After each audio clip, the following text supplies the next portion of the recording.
College Success Arizona presents Student Stories.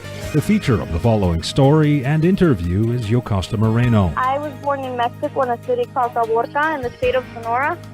I was raised there for 10 years, and I moved here when I was 10 years old. I moved here as in Tucson, Arizona, and this is where I've been ever since. Did you speak English when you entered the United States? About yes and no and food. That was about all I could say in English. And you started what grade? That was sixth grade. Talk about the difficulty, the challenge of learning English and also moving from Mexico to a brand new country. It was very challenging at first, even though I had been to Tucson several times because I had family here. It was still very challenging to try to communicate at school, try to even learn what everybody else was learning with the language barrier. It was very difficult leaving everything I knew at home, leaving it behind and just starting fresh in a new country. The most difficult part was leaving my grandparents and my dog at the time, and then just leaving everything. I grew up with my grandpa. He had a ranch, so I grew up being at the ranch every day, helping him out.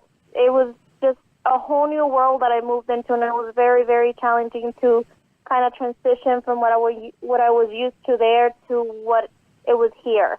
What were the main differences between life in Mexico and life in Arizona, both school and at home?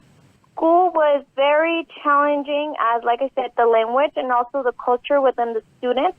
In Mexico, we all grew up together. We all knew each other. We all played with each other. We were all friends. We were just one huge group of students. And coming here, it was kind of having to make friends one by one and being admitted into their little groups and having them get to know you and then trying to communicate. And that was the main difference from school. From home, like I said, in Mexico, being able to ride my quad, I'm going to my grandpa's ranch, being able to ride horses, being able to do all this fun stuff that I grew up doing. And when I came here, I was just limited to kind of the basics at first, which was school and home. And fortunately, eventually, I started playing sports, so that kind of brought a little more, I should say, fun into my routine. That's when I started finally settling here in Tucson. How long did it take you to learn to read and write English? To read and write, it took me about a year and a half to be able to write fluently, but completely to write just, a very thorough, very put together, I should say, a paragraph or paper. It took about 2 years. Where did you graduate from high school? Sunnyside High School. How old are you now? I am 22. You're attending the University of Arizona? Yes. Well, one more semester to go. And what are you pursuing so far as your education? So right now I am pursuing a bachelor's in retailing and consumer science. And I also got my minor in communication. What are you hoping to do as a career? As a career, I want to be an entrepreneur.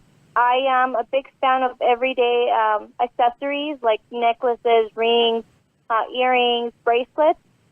That's what I'm pursuing to be in the field as an entrepreneur. Right now, currently, I'm doing a store management internship with Kohl's.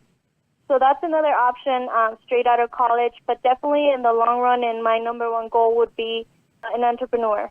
And entrepreneur specifically in some type of jewelry line or fashion line based on what you said? Yes, but essentially I would want to make my own line. So I don't want to be working for anyone else. It's just I want to start fresh with my own line with my ideas and put that out there for customers and for everybody to know what it's all about. And how would you go about doing that? Well, there's a lot to go. First of all, I need the resources. So I would need the investment to start my own business. Then I would also need to partnership with somebody that has been in the field for quite a while and they know what it is required to start this type of business. And also, I could say a designer to just help me put my ideas that are in my head, put them on paper because I'm not, the world's best drawing person. I'm not very artistic. But I want to put my ideas out there for everybody else to have. And from there on, just growing the business, starting it very basic. I want to start as an online business and work it up from there. To young people, middle and high school students at Sunnyside, where you graduated, and other places, other schools, what do you say to them so far as encouragement? Don't stop till you get where you want to be. And when you get where you want to be, then keep working and work even harder. There's always room for improvement, and don't let anybody tell them you can't do it, or resources are limited, or you're not made for college, or it's too expensive.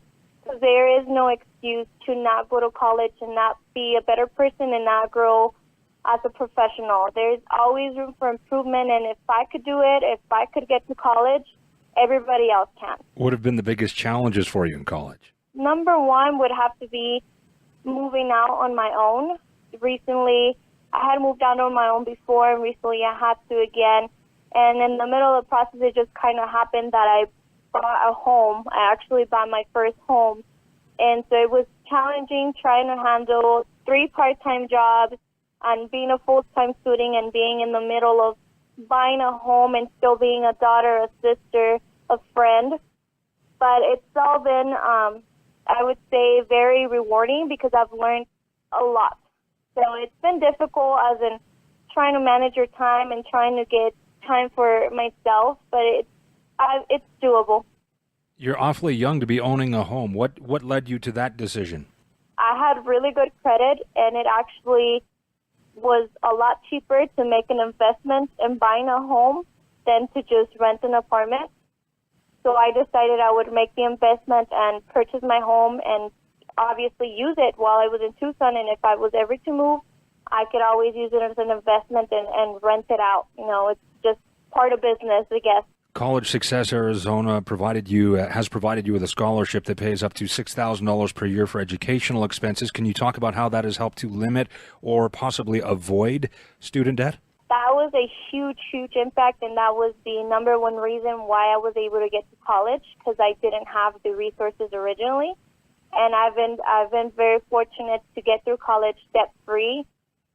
So it's just taking that whole weight off of having to graduate and paid off of the student loan. It's just taking care of everything debt-free. And Matt Sotelo is your success advisor, essentially your mentor who has worked with you as just that, a mentor throughout your college experience. Can you talk about your relationship with Matt? Yes. First of all, Matt is an amazing person and an amazing mentor. He's helped me grow a lot academically as a student and also as a person, because he's not only there to mentor you through your academics, but he also understands that you're a human, that you have a lot of other things going on. So he tries to be there for you in any way he can, and always trying to encourage you to do better, to set goals for yourself, to also take some time for yourself and kind of just take a deep breath and then get back into whatever it is you're doing. So he's been really amazing, and he's been a great support to have throughout college.